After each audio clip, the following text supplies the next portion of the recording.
కొంతమందేమో చాలా మంచిదని త్రిఫలా కషాయం కంటిన్యూగా తాగేస్తూ ఉంటారు.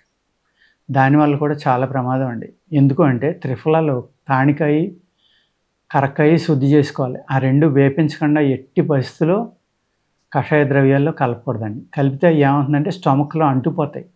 రేపు కిడ్నీలోకెళ్ళాక కూడా కిడ్నీల్లో కూడా అంటుకోవచ్చు, లివర్‌లో అంటుకోవచ్చు. అయి గమ్ముంటుంది అంటుకుంటే వదలవు. దానివల్ల మీకు లివర్ గానీ, కిడ్నీ గానీ ఫ్యూచర్‌లో ఇబ్బంది పెట్టడానికి అవకాశం ఉంది.